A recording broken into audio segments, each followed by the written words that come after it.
हिमालय की गोद में माउंट एवरेस्ट के बिल्कुल पास खड़ा है एक और अद्भुत शिखर ल्होत्से। 8,516 मीटर की ऊंचाई के साथ यह धरती का चौथा सबसे ऊंचा पर्वत है। ल्होत्से का अर्थ है दक्षिणी शिखर। इसे ये नाम इसलिए मिला क्योंकि ये एवरेस्ट से सीधे तौर पर जुड़ा हुआ है। ल्होत्से वास्तव में 3 अलग अलग शिखरों का समूह है। ल्होत्से मुख्य शिखर, ल्होत्से मध्य और ल्होत्से शार। इन सबके बर्फीले ढलान और खड़ी चट्टानें इसे पर्वतारोहियों के लिए बेहद चुनौतीपूर्ण बनाते हैं। सबसे प्रसिद्ध हिस्सा है ल्होत्से फेस। ये 1100 मीटर से भी ज्यादा ऊंची खड़ी बर्फ की दीवार है, जहां नीले रंग की कठोर बर्फ सूर्य की रोशनी में चमकती है। ये दीवार एवरेस्ट अभियान के रास्ते में भी आती है और यही कारण है कि इसे दुनिया के सबसे कठिन आरोहण बिंदुओं में गिना जाता है।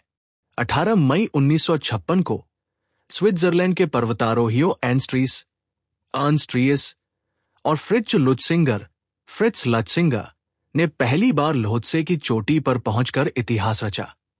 उस समय दुनिया ने पहली बार इस पर्वत की असली भव्यता और कठिनाई को समझा। ल्होत्से को अक्सर माउंट एवरेस्ट की बहन चोटी कहा जाता है, लेकिन दिलचस्प बात यह है कि एवरेस्ट जितना लोकप्रिय है उतना ल्होत्से नहीं।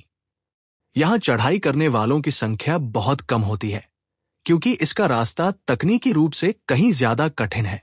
इस पर्वत पर चढ़ाई के दौरान कई बार भयंकर तूफान, हिमस्खलन और हड्डियां जमा देने वाली ठंड पर्वतारोहियों की जान ले लेती है। यही कारण है कि ल्होत्से आज भी एक रहस्यमयी और डरावना आकर्षण रखता है। फिर भी हर साल सैकड़ों साहसी पर्वतारोही एवरेस्ट की तरफ जाते समय इस शिखर को निहारते हैं। ये हिमालय का वह रत्न है जो अपनी खामोशी में भी पर्वतारोहियों की परीक्षा लेता है और उन्हें अपनी सीमाओं से परे जाने की चुनौती देता है।